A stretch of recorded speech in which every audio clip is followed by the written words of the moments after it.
तो आज हम लोग विलयन के ढेर सारे जो टर्मिनोलॉजी है, टॉपिक्स है, उसके बारे में अध्ययन करेंगे। सबसे पहले आप देखो परिभाषा विलयन किसे कहते हैं। विलेय और विलायक के मिश्रण को विलयन कहते हैं। ठीक है, ये बहुत ही सिंपल परिभाषा है। एग्जाम्पल आप देख रहे हो, शक्कर का विलयन, चीनी का, नमक का। ठीक है, विलेय किसे कहते हैं? विलेय जो घोला जाता है, ठीक है ना, और जिसकी मात्रा कम होती है उसे हम विलेय कहते हैं। ठीक है ना। और आप वह अवयव जिसमें विलेय पदार्थ को घोलते हैं उसे हम क्या कहते हैं? विलायक कहते हैं, और उसकी मात्रा जनरली अधिक होती है। तो इस बात को आप समझेंगे कि दो कंपोनेंट अगर है विलयन में, तो जो अधिक मात्रा में होता है उसको हम विलायक कहते हैं, और जो कम मात्रा में घुला होता है उसे हम विलेय कहते हैं। ठीक है, तो ये बेसिक कॉन्सेप्ट है। आप देख सकते हो विलायक में जो कॉमन विलायक हैं, जो जल है, ये इसको हम यूनिवर्सल सॉल्वेंट के नाम से जानते हैं। आगे हम लोग चलते हैं कि विलयन का वर्गीकरण। एक कण का आकार के आधार पे बात करते हो कि कण का आकार का मतलब समझो ध्यान से। कण का आकार किसी भी अणु का जो आप देखोगे वो एंगस्ट्रॉम, पिकोमीटर, क्योंकि वो हमारे आँख से दिखाई नहीं देता है। ठीक है ना। तो आप ये समझोगे कि कई आकार के कण हो सकते हैं विलेय के, छोटे, बड़े, ठीक है, और बड़े। तो उस आधार पे अगर आप देखोगे तो आप 3 तरह की विलयन की बात करते हो। ठीक है, अभी मैं यहाँ आपको सिर्फ छोटे, बड़े और उससे बड़े में बात करूँगा। बाद में इसको हम लोग डिटेल में आगे चैप्टर में देखेंगे। समांगी विलयन सबसे छोटे कण का होता है। ठीक है, सीधा समझो। निलंबन विलयन जो होता है वो बहुत बड़े कण का होता है। ठीक है, और इन दोनों के बीच का जो होता है उसको हम विषमांगी विलयन कहते हैं, जिसको हम आगे पढ़ेंगे, कोलॉइड के नाम से जाना जाता है। ठीक है, आगे आप देखो ये 3 टर्म्स और आपको मिलेंगे पढ़ने को। आप मात्रा के आधार पे, मीन्स कि कितनी मात्रा आप विलायक में विलेय का मिलाएंगे, एक सीमा होगी। आप फिक्स अमाउंट ऑफ सॉल्वेंट में, जैसे आपने एक लीटर विलायक लिया तो कितना चीनी उसमें डालेंगे। ठीक है, कुछ निश्चित अमाउंट होगा कि कितना आप मैक्सिमम घोल सकते हैं। बात समझ रहे हैं? यदि आपने चीनी 1 लीटर पानी में घोलते जा रहे हैं, ठीक है, एक अवस्था आएगी जब आप देखेंगे कि इनका घुलना बंद हो जाएगा, और उस अवस्था में हम कहते हैं एक साम्य स्थापित होता है, जिसको हम आगे विलेयता टॉपिक में डिस्कस करेंगे। और उस समय जब आप एक्स्ट्रा भी चीनी डालेंगे तो वो नीचे बैठ जाएगा। उस समय हम कहेंगे कि वो हमारा विलयन अब संतृप्त हो चुका है, एक सैचुरेशन स्थिति आ जाती है, स्टेबिलिटी कह सकते हो, विलयन प्राप्त कर लेता है। लेकिन उस अवस्था के पहले जो भी स्थिति होती है जिसमें हम अभी चीनी और डाल सकते हैं विलयन बनाने के लिए, उस अवस्था को हम संतृप्त विलयन कहते हैं। तो आप समझिएगा ये स्टेज है। बिफोर सैचुरेशन अनसैचुरेटेड सॉल्यूशन होता है। ठीक है, और तीसरा देखिए ये स्थिति है कि आप संतृप्त अवस्था के आगे अगर चले जाते हो, ठीक है ना, और संतृप्त अवस्था के आगे चले जाओगे तो उसमें जो विलेय के पार्टिकल्स हैं वो एडिशनल आप कह सकते हो विलायक में उपस्थित रहते हैं। समझ रहे हो? उसको हम अनसंतृप्त विलयन कहते हैं। ठीक है, नेक्स्ट आप देखो सांद्रता के आधार पे भी बात की जाती है। और वो सांद्रता हम किसकी बात कर रहे हैं? विलयन की सांद्रता। और विलयन की सांद्रता का मतलब आप समझ रहे हो? आपने अगर कोई 2 प्रकार का विलयन बना रहे हो चीनी पानी का, तो आप समझो 1 गिलास पानी में आपने 3 चम्मच चीनी डाला, किसी दूसरे उतने ही 1 गिलास पानी में आपने 10 चम्मच चीनी डाला। तो देखो इसमें क्या होगा, जो 10 चम्मच चीनी डालोगे उसकी सांद्रता अधिक होगी। इसका अर्थ क्या है कि एक निश्चित अमाउंट जो आपने पानी लिया है उसमें विलेय पदार्थ का जो अमाउंट है वो ज़्यादा है। ठीक है, तो उसको हम कहते हैं वो ज़्यादा सांद्र है, जिसमें आपने 10 चम्मच डाला है। तो देखो उस आधार पे भी हम बात कर सकते हैं। अगर 2 विलयन हमारे पास हैं तो दोनों की सांद्रताएं अलग अलग हो गई, एक 3 चम्मच वाले चीनी की, एक 5 चम्मच वाले चीनी की। ठीक है, अब इसमें आपको समझना कैसे है कि आप कैसे बताएंगे कि कौन सा समपरासारी विलयन है। तो देखो इसमें बहुत सरल है, ये आप आगे भी इसको डिटेल में पढ़ेंगे। समपरासारी मतलब होगा दो ऐसे विलयन जिनकी सांद्रताएं आपस में बराबर होती हैं। बात समझ जाइए, एकदम इम्पॉर्टेंट टर्म्स है ये। समपरासारी, सांद्रताएं आपस में बराबर होंगी। ऐसे समझ लो कि दो आपने एक एक गिलास पानी लिया है समान अमाउंट का, उसमें 10-10 चम्मच चीनी डाला है बराबर बराबर अमाउंट, तो दोनों विलयन एक दूसरे के समपरासारी विलयन कहलाएंगे। ठीक है, नीचे आप आओ। अतिपरासारी विलयन। अतिपरासारी विलयन क्या होगा? ऐसा विलयन जिसकी सांद्रता अधिक होती है।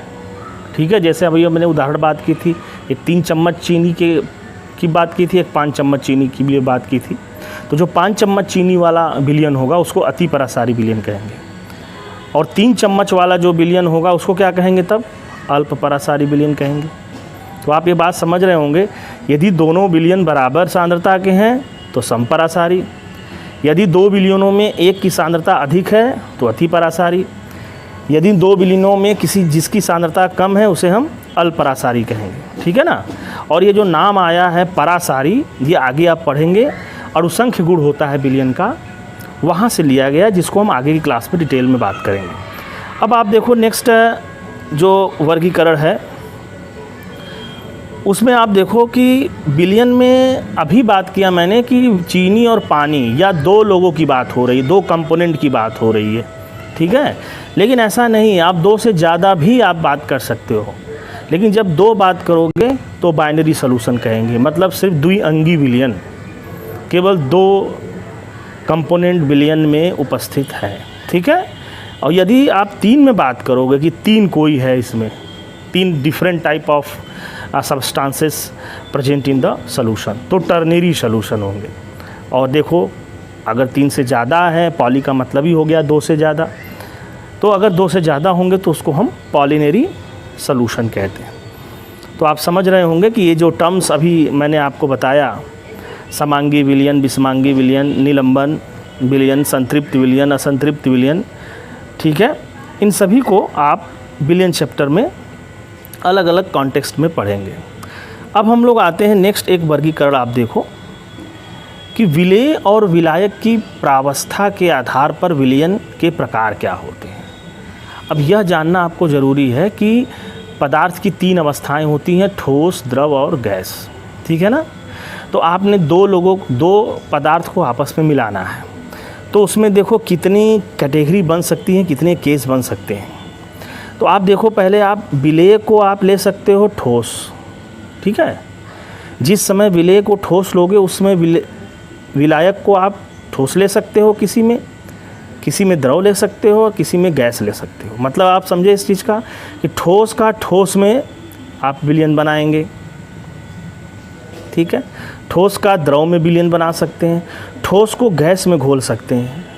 तो इस तरह से आप समझिएगा कि आपको 9 कॉम्बिनेशन टोटल मिलेंगे। ठीक है ना। नेक्स्ट आप देखो कुछ परिभाषाएं हैं। समांगी विलयन। समांगी विलयन ऊपर भी बात मैंने किया है।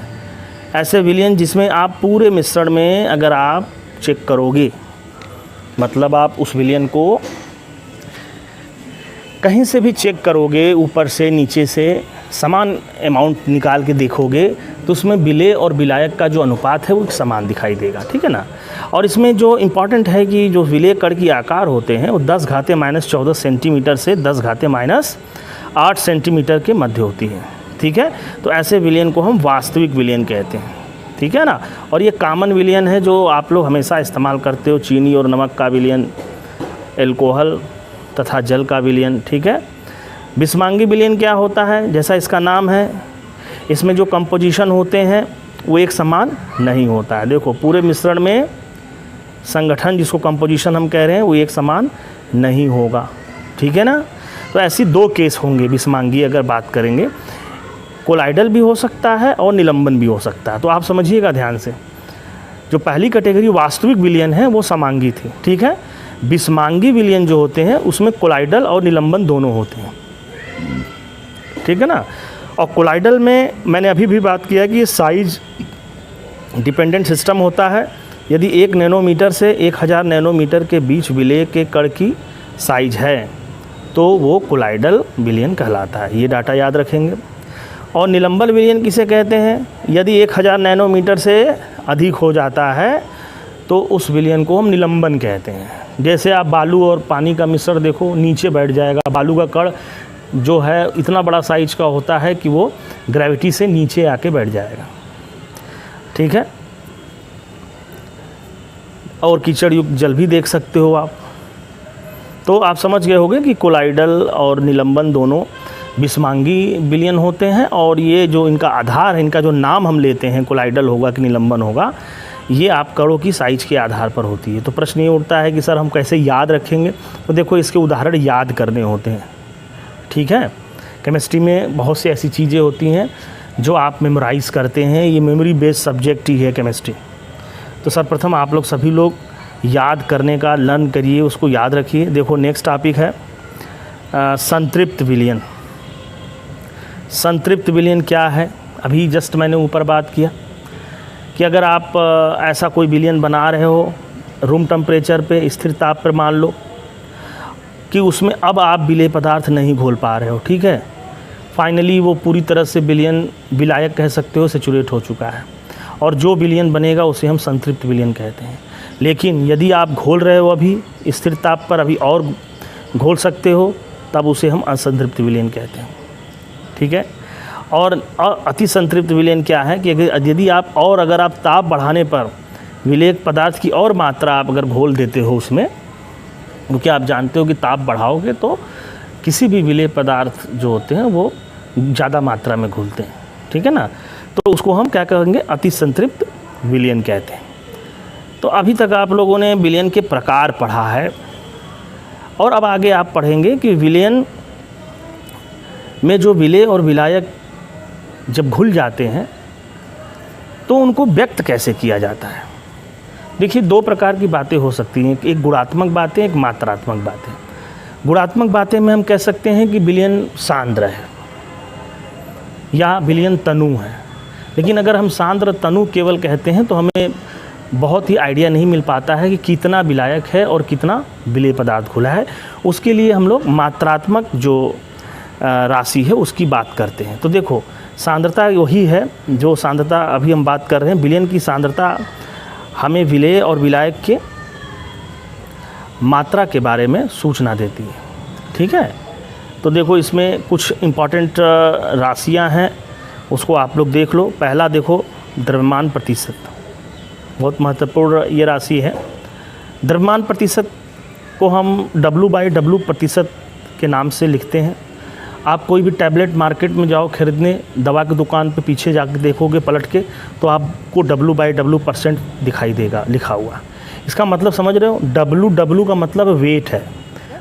मतलब इसका क्या है कि 100 ग्राम विलयन में उपस्थित विलेय के ग्रामों की संख्या को विलयन की द्रव्यमान प्रतिशतता कहलाती है।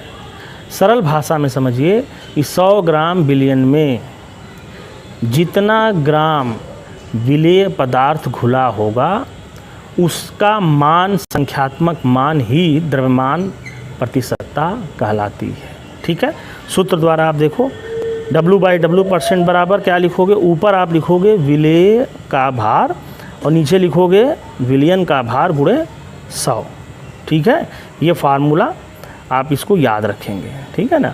छोटे में याद रखने के लिए कैसे करते हैं? विलेय के भार को हम छोटा W से बताते हैं, और यहाँ विलेय को हम जो नीचे हम B लिखे हैं समझने के लिए कि B विलेय को मान लेते हैं और A के लिए हम विलायक मान लेते हैं। और नीचे जो हम WA या WB लिखे हैं, आप समझ रहे होंगे कि विलेय का भार प्लस विलायक का भार जब जोड़ोगे तो ये विलयन का भार बनता है।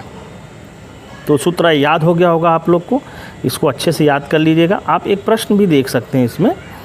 आप देखो, एक प्रश्न है कि 40% W/W नमक के जलीय विलयन से आप क्या समझते हैं? तो देखो, यहाँ जो सिंपल है वह ऊपर वाला जो W है, और ये आप देखो विलेय का नाम दिया हुआ है, तो ऊपर वाला W उस विलेय की बता रहा है द्रव्यमान कितना है, तो और ये सामने लिखा रहता है उसके जस्ट आगे। तो तो यहाँ जो 40 लिखा है वही विलेय का भार होगा। देखो NaCl 40 ग्राम, और परसेंट बताता है कि 100 ग्राम बिलियन है। देखो ये 100 ग्राम बिलियन में, तो 100 ग्राम बिलियन में 40 ग्राम विलेय है, तो विलायक बताइए कितना होगा। तो देखो विलायक निकालने के लिए पूरे विलियन के भार से विलेय का भार घटा देते हैं। तो ये बहुत ही इम्पॉर्टेंट होगा जानना कि 60 ग्राम यहाँ पे वाटर है या विलायक है। ठीक है, दूसरे भाषा में बात करें कि 60 ग्राम जल ले लो, 40 ग्राम नमक ले लो, यदि दोनों को मिला के विलयन बनाएं तो आप उस विलयन की सांद्रता को द्रव्यमान प्रतिशत में 40% कहेंगे। ठीक है, नेक्स्ट हम लोग बात करते हैं आयतन प्रतिशत। तो देखो आयतन प्रतिशत और द्रव्यमान प्रतिशत में जो नाम का अंतर है, बाकी चीज़ें आप एक जगह सेम है। वहाँ आप द्रव्यमान बात करते थे तो ग्राम लेते थे, यहाँ आयतन में आप बात कर रहे हो तो ml लेना होगा, बस और कोई अंतर नहीं है। 100 ml विलयन में उपस्थित विलेय के ml में आयतन को आयतन प्रतिशतता कहते हैं। ठीक है, तो ऊपर देखो बिलियन का आयतन ml में लिखा हुआ है और नीचे विलायक बिलियन का, ठीक है, नीचे जो है ये विलियन है, बिलियन का आयतन ml में और गुणे 100। ठीक है, बाकी चीज़ें A और B आपको मैंने पहले ही बताया, A विलायक के लिए है और B विलेय के लिए लिखा गया है। सेम आप देखो द्रव्यमान प्रतिशत, द्रव्यमान आयतन प्रतिशत, इसका मतलब क्या है कि विलेय आप जो है ग्राम में लोगे और नीचे विलियन किस में लोगे, नीचे लिखा हुआ V मतलब आयतन वॉल्यूम, तो विलियन किस में लेना होगा, उसको हम ml में लेंगे। ठीक है, तो देखो इसमें परिभाषा भी बहुत सरल है। 100 ml विलियन में उपस्थित विलेय के ग्राम में मात्रा को द्रव्यमान आयतन प्रतिशत कहते हैं। तो ऊपर देखो आप विलेय का भार लिखोगे ग्राम में, ठीक है, क्योंकि ऊपर W लिखा हुआ है, और नीचे क्या लिखोगे, बिलियन का आयतन ml में लिखना है। ठीक है, गुणे 100 क्योंकि प्रतिशत में आप बात कर रहे हो। तो ये तीसरा बात किया मैंने। अब आप इस पर एक छोटा सा प्रश्न भी देख सकते हो। प्रश्न देखिए कि 20 ग्राम अगर चीनी को घोल कर 200 ml बिलियन बना लिया गया, ठीक है, तो द्रव्यमान आयतन प्रतिशत क्या होगा। तो देखो इसमें बहुत सरल है कि आपको यहाँ से चीनी क्या होता है, विलेय होगा, 20 ग्राम हो गया। बिलियन का आयतन कितना है, 200 ml है। ठीक है, तो 200 ml आयतन है तो सीधा सूत्र में आप रख दो, 20 ऊपर रखो, ठीक है, विलेय का भार, और नीचे लिखो बिलियन का आयतन 200 और गुणे 100 लगा दो, हल कर दो। ठीक है ना, आंसर आ जाएगा। इसी तरह देखो ये नेक्स्ट है पार्ट्स पर मिलियन। ये बहुत ही महत्वपूर्ण होगा जानना कि पार्ट्स पर मिलियन का जो सांद्रता राशि है हम कहाँ इस्तेमाल करते हैं। देखिए बहुत ही छोटी क्वांटिटी है सांद्रता को रिप्रेजेंट करने की, जहाँ पर ये बात होती है कि विलायक की ढेर अधिक मात्रा के रिस्पेक्ट में अगर विलेय की बहुत ही कम मात्रा घुली हो तो उस जगह पे हम उस विलयन की सांद्रता को हम ppm में व्यक्त करते हैं। और साधारणतः हम जब अशुद्धि की बात करते हैं कि किसी जगह कितनी अशुद्धियाँ उपस्थित हैं तो वहाँ पर हम ppm की बात करते हैं। तो यहाँ पर एक चीज़ आप समझिएगा, मिलियन का मतलब होता है 10 लाख। तो देखो आप जैसे पहले परसेंट में बात कर रहे थे 100 में, यहाँ पर आप सिर्फ 10 लाख में बात करोगे और कोई अंतर नहीं है। ठीक है, जैसे देखो ऊपर W लिखे हो, देखिए ऊपर W लिखा है, ये किसका भार है, विलेय का, चाहे आप भार समझो यहाँ पे क्योंकि मैंने यहाँ 2 फार्मूले इसलिए लिखा है।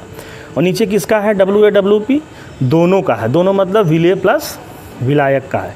तो गुणे 100 की जगह क्या लगाओगे, यहाँ पे 1 मिलियन 10 लाख पार्ट में बात करना होगा, 10 लाख भाग में। ठीक है, 10 घाते 6। तो नीचे देखो 2 सूत्र है, ये आयतन के लिए है। यदि आयतन में बात होगा तो विलेय का आयतन नीचे विलियन का आयतन गुणे 10 घाते 6। अब यहाँ पर हम लोग देखते हैं कि सांद्रता के रासायनिक टर्म्स क्या हैं, कि विलियन की सांद्रता को रासायनिक टर्म्स द्वारा कैसे प्रदर्शित करते हैं। तो इसमें आप देखो सबसे पहला है शक्ति, ठीक है, स्ट्रेंथ ग्राम प्रति लीटर में। जैसा इसका नाम है ग्राम प्रति लीटर, मतलब क्या है कि 1 लीटर विलियन में विलेय पदार्थ के कितने ग्राम की संख्या उपस्थित है। ठीक है, इसी को हम क्या बोलेंगे, शक्ति ग्राम प्रति लीटर कहते हैं। ठीक है, सूत्र देखो विलेय का भार ग्राम में, जैसे वहाँ देखो ये ग्राम ऊपर लिखा है, इसलिए पहले ही आपसे मैंने कहा था स्टार्ट में ही कि आप यहाँ देख के ही बता दोगे कि ऊपर क्या रहेगा। और नीचे देखो लीटर लिखा है, तो आप लिखोगे विलयन का आयतन लीटर में। ठीक है, बस इसमें और कुछ नहीं लिखना है। नेक्स्ट आप देखो, ये एक सवाल भी लगा सकते हो, अगर 10 ग्राम चीनी को जल में घोलकर 200 ml विलयन का आयतन बनाया गया, ठीक है ना, शक्ति निकालना है, तो आप क्या करोगे, सिंपल कि 200 ml को या तो लीटर में बदल लो, या तो सिंपल एक जो मैंने ऊपर फार्मूला लिखा है कि उसी ml को बदलने के लिए 1000 का जब आप भाग देते हैं ये नीचे भी ml में, तो यही 1000 जो होता है ऊपर चला जाता है, तो वही सूत्र में दिखाया जाता है। तो सूत्र में सीधे लिख सकते हो कि यहाँ देखो 10 ग्राम W की जगह यहाँ, और VmL की जगह क्या रखोगे 200, और 1000 का गुणा करके हल कर दोगे तो शक्ति निकल जाएगी। ठीक है, नेक्स्ट देखो यहाँ पे मोलरता बहुत ही महत्वपूर्ण है, ये आने वाले जो टॉपिक्स हैं उसमें इस सांद्रता का इस्तेमाल किया जाएगा। तो मोलरता में इसका मात्रक मोल प्रति लीटर होता है। ठीक है, मोल प्रति लीटर होता है। तो मोल प्रति लीटर होता है तो इसका मतलब क्या है कि 1 लीटर में विलयन में जितने मोल की संख्या उपस्थित है उसको हम विलयन की मोलरता कहते हैं। तो यहाँ पर आपको अब पहली बार विलय के मोलों की संख्या की बात करनी होगी, और नीचे विलयन का आयतन लीटर में ये शुरू से चला आ रहा है। ठीक है ना, तो देखो यहाँ विलय के मोलों की संख्या को हम यन से दिखा रहे हैं। ठीक है, और VmL क्या लिखा है मैंने, विलयन का आयतन लीटर में। तो देखो लीटर में नहीं लिखे ml में लिखे हैं, इसीलिए यहाँ पर सूत्र में 1000 का गुणा किया गया है। तो इसको आप ध्यान रखेंगे, या तो लीटर में बदल के सवाल लगाइए या तो 1000 का गुणा कर दीजिए यदि ml में दिया है तो। और मोलों की संख्या निकालने का सूत्र आप लोग सभी लोग जानते होंगे, किसी पदार्थ के अगर मोलों की संख्या निकालना है तो उसका आपका भार ग्राम में और उसका अणु भार उस पदार्थ का कितना है, दोनों का डिवाइड कर देते हैं तो मोलों की संख्या निकल जाती है। और बाकी टर्म्स याद रखेंगे। बी जो होता है मैंने विलय के लिए इस्तेमाल किया है। ठीक है, एक सवाल आप देख लो इसमें, यदि आप 100 ml विलयन में मेथिल एल्कोहल, ठीक है, 32 ग्राम मेथिल एल्कोहल अगर 100 ml विलयन में है तो मोलरता क्या होगी। तो विलय के मोलों की संख्या निकालनी पड़ेगी। उसके लिए ऊपर देख सकते हो कि विलय के मोल निकालने के लिए विलय का भार चाहिए आपको 32 ग्राम दिया है, और उसका अणु भार कैसे निकलेगा मेथिल एल्कोहल का, वो आप जोड़ना पड़ेगा। क्या जोड़ोगे भाई, देखो मेथिल एल्कोहल का अणु भार के लिए कार्बन का परमाणु भार 12, हाइड्रोजन का 3, और क्योंकि 3 हाइड्रोजन है तो गुणे 1, और ऑक्सीजन का देखो 16, फिर 1 कितना आया 32 आया। अब क्या करोगे, मोल निकालने के लिए 32 ऊपर लिखोगे क्योंकि यह 32 ग्राम है, और मेथिल अल्कोहल का अणु भार रखोगे उसका भी 32 आया है, तो दोनों सॉल्व हो जाएंगे तो कितना आएगा 1 आएगा। ठीक है, आयतन निकालने की, आयतन देखो किसमें दिया है 100 ml में दिया है, तो उसको किस में बदलेंगे आप, लीटर में बदलोगे। ठीक है, तो लीटर में बदलेंगे तो उसमें 1000 का देखो यहाँ भाग दोगे। ठीक है, 0.2 आएगा। अब क्या करोगे, इन दोनों उठाओगे और अपने सूत्र में रख दोगे, तो विलय के मोलों की संख्या जो आया वो रख दो, और विलयन का आयतन लीटर में वो रख के देखो ये आंसर आ गया। तो 1 मार्क्स का ये बहुत ही महत्वपूर्ण क्वेश्चन है, बोर्ड में आता है। नेक्स्ट हम लोग मोलरता की बात करेंगे। ये फर्स्ट टाइम आप देखो ये टर्म्स पीछे वाला मोलरता था, ये मोललता है। तो मोललता में सबसे महत्वपूर्ण है कि अब ये फर्स्ट टाइम विलायक का भार किलोग्राम में आया है। अभी तक हम लोग जितना भी सांद्रता का टर्म्स पढ़े हैं सब में विलयन है, ये याद रखेंगे आप। और मोलरता एक ऐसी सांद्रता की राशि होती है जिसमें विलायक का भार लिया जाता है किलोग्राम में। ठीक है, बाकी आप विलय के मोलों की संख्या जैसे मोलरता का आप पढ़ते थे वही है। परिभाषा आप बदल दोगे अब क्योंकि विलायक नीचे है विलयन नहीं है, तो क्या बोलोगे, 1 किलोग्राम विलायक में उपस्थित विलय के मोलों की संख्या को विलयन की मोलरता कहते हैं। ठीक है, मात्रक क्या निकालोगे, देखो मोल प्रति kg। ठीक है, और इसके पहले जो हम मोलरता पढ़ाए थे उसका मात्रक क्या होगा, मोल, यहाँ क्योंकि विलयन का आयतन लीटर में था तो मोल प्रति लीटर होगा। ठीक है, ये आप देखो ये क्वेश्चन है, इसको समझ लो कि अगर आप 2.5 ग्राम एक विलेय पदार्थ एसिटिक एसिड को 75 ग्राम बेंजीन में घोलते हो तो कितना उसकी मोललता होगी। तो मोललता का सूत्र आप जानते हो, विलेय के मोलों की संख्या निकालनी होगी। और विलेय कौन है यहाँ पे, 2.5 ग्राम इथेनोइक एसिड है। ठीक है, ये इसका भार हो गया। फिर ये देखो एसिटिक एसिड है, इसका अणु भार निकालना होगा। ठीक है, देखो अणु भार जोड़ने पर कितना आया, 60 आया। तो 60 में किसका आप 2.5 का भाग दोगे, ठीक है। तो 2.5 भागे 60 कितना, ये आया, ये मोल निकल गया। और अब देखो यहाँ 75 ग्राम दिया है, कौन है ये, विलायक 75 ग्राम है। तो ग्राम को किस में बदलेंगे, किलोग्राम में। उसके लिए क्या करना होगा, 1000 का भाग देना होगा। ये देखो 1000 का भाग दिया है। और फिर ये पैरामीटर आप मोल और किलोग्राम में जो आपने बदला है, इसको आप फॉर्मूले में रखेंगे तो ये हल हो जाएगा, ठीक है। नेक्स्ट आप देखो ये नॉर्मलता। नॉर्मलता जो है एक बहुत ही महत्वपूर्ण पैरामीटर है सांद्रता के लिए, और ये प्रैक्टिकली बहुत ही महत्वपूर्ण राशि होती है जब हम आयतनमितीय विश्लेषण कराते हैं प्रैक्टिकल में आप, तो ये इसका इस्तेमाल ज़्यादा किया जाता है, ठीक है, क्योंकि रिएक्शन के टर्म्स में नॉर्मलता को ज़्यादा यूज करते हैं। और इसमें थोड़ा सा जो अंतर है, इसमें ऊपर आप देखोगे मोल नहीं है, मोल की जगह पे विलेय के ग्राम तुल्यांकों की संख्या है। मतलब मोलों की संख्या की जगह पे सिर्फ यहाँ नाम याद रखना होगा आपको, ग्राम तुल्यांकों की संख्या, बाकी सब कॉमन है। 1 लीटर बिलियन में उपस्थित विलेय के ग्राम तुल्यांकों की संख्या को विलयन की नॉर्मलता कहते हैं। और उसको हमने यहाँ पर EG से, ये इक्विवेलेंट ग्राम जो है, ग्राम इक्विवेलेंट को हमने यहाँ संकेत बनाया है, ठीक है। अब आप सोच रहे होंगे कि सर EG क्या है। तो देखो EG निकालना बहुत सरल होता है। आप उसका भार ले लो, जैसे 10 ग्राम 20 ग्राम कोई भी विलेय दिया होगा प्रश्न में, और नीचे जो है तुल्यांकी भार, ये जो बहुत महत्वपूर्ण है, ये आपको याद रखना होगा कि हर एक अणु का, चाहे वो किसी प्रकृति का हो, अम्ल है, क्षार है, ऑक्सीकारक पदार्थ है, ठीक है, तो सबका एक तुल्यांकी भार होता है। वो कैसे निकाला जाता है वो भी मैं आपको बता दे रहा हूँ। देखो तुल्यांकी भार निकालने के लिए आप उस पदार्थ का अणु भार, ध्यान देना, अणु भार, ठीक है, और वैलेंसी फैक्टर से उसका डिवाइड कर देना। वैलेंसी फैक्टर क्या है, यदि अम्ल होगा तो अगर वो 1 H+ आयन निकालेगा तो 1 उसका वैलेंसी फैक्टर का मान 1 हो जाएगा, ठीक है। 2 H+ निकालेगा तो 2 हो जाएगा, समझ गए। जैसे HCl है, HCl में 1 H है तो 1 H का आप भाग दोगे वैलेंसी फैक्टर के लिए, ठीक है ना। इसी तरह देखो क्षार है, तो क्षार जितना OH निकालेगा उसकी संख्या को वैलेंसी फैक्टर कहते हैं। NaOH है तो NaOH में सिर्फ 1 OH होता है, ठीक है ना, तो वैलेंसी फैक्टर का मान 1 हो जाएगा। लवण में आप क्या करोगे, आप देख लेना पॉजिटिव चार्ज की संख्या कितनी है, ठीक है। जैसे NaCl है तो उसमें Na पर 1+ है, तो जितना प्लस होता है उसमें आप उसको डिवाइड कर देंगे तो तुल्यांकी भार निकल जाएगा, ठीक है। अब देखो बात करते हैं कि नेक्स्ट हमारे पास ये जो आप टॉपिक पढ़ने वाले हो, मोल अंश, ये आगे बहुत ही महत्वपूर्ण होगा। आपको हेनरी लॉ पढ़ना होगा, राउल्ट लॉ पढ़ना है, ये पैरामीटर बहुत इस्तेमाल किया जाएगा। तो सबसे पहले इसके नाम को फोकस करते हैं, मोल अंश। अंश का मतलब होता है हिस्सा, पार्ट। तो यदि आप किसी टोटल मोल में, विलयन के कुल मोल में आपको ये पता चल जाए कि विलेय के कितने मोल हैं और विलायक के कितने मोल हैं, तो कुल विलयन के मोल के रिस्पेक्ट में किसका कितना हिस्सा होगा, वही मोल अंश कहलाता है।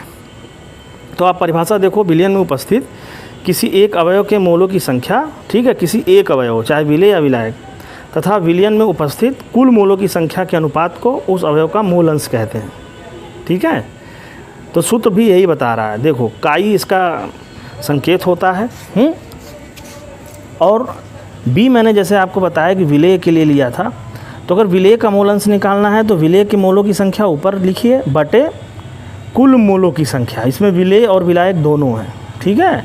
उसी तरह विलायक का अगर मोलों की संख्या निकालते हैं तो विलायक के मोलों की संख्या ऊपर, और नीचे किसका लिखेंगे, विलयन में उपस्थित कुल मोलों की संख्या। कुल का मतलब विलेय और विलायक, ठीक है। तो यहाँ पर मैंने कुछ टर्म्स लिखा हुआ है, आप इसको अच्छे से आप देख लेंगे। WB क्या कहते हैं, विलेय के द्रव्यमान, जैसे मैंने बताया था आपको। A विलायक का द्रव्यमान, Ma क्या है, विलायक का मोलर द्रव्यमान, Mb विलेय का मोलर द्रव्यमान, Na विलायक के मोलों की संख्या और Nb विलेय के मोलों की संख्या, ठीक है। तो अभी तक आप लोगों ने सांद्रता को व्यक्त करने वाली भौतिक और रासायनिक विधियाँ आपने देखा है। 2 प्रकार की विधि से हम लोग रिप्रेजेंट करते थे, और इसमें जो सबसे महत्वपूर्ण होता है कि इन सब का मान जो होता है ताप पर निर्भर करता है कि नहीं। तो इसमें एक बात आप लोग समझ लो कि विलयन में जो मोलरता होती है, शक्ति होती है और नॉर्मलता होता है। क्यों हम बात कर रहे हैं, ये तीनों में आप देखोगे सूत्र में नीचे हर में विलयन का आयतन होता है, ठीक है। तो आयतन होने की वजह से ये ताप पर प्रभावित होता है, ताप उसको प्रभावित कर सकता है। तो देखो ताप बढ़ाने पर जो आयतन होते हैं वो बढ़ता है, ठीक है। और आयतन बढ़ने से इन तीनों का मान, चाहे मोलरता हो, शक्ति हो या नॉर्मलता, ये घट जाते हैं। क्लियर? ताप बढ़ाने पर मोलरता, शक्ति और नॉर्मलता का मान घटता है, इसीलिए व्युत्क्रमानुपाती वर्ड दिया गया है। जबकि अन्य जो सांद्रता राशि है मोलरता है, इसमें आयतन नहीं है, हर में मोल अंश, इस पर कोई भी प्रभाव नहीं पड़ता है, क्योंकि इसमें क्या रहता है, द्रव्यमान से ये संबंधित है। नेक्स्ट क्लास में हम लोग विलेयता टॉपिक पे अध्ययन करेंगे। धन्यवाद।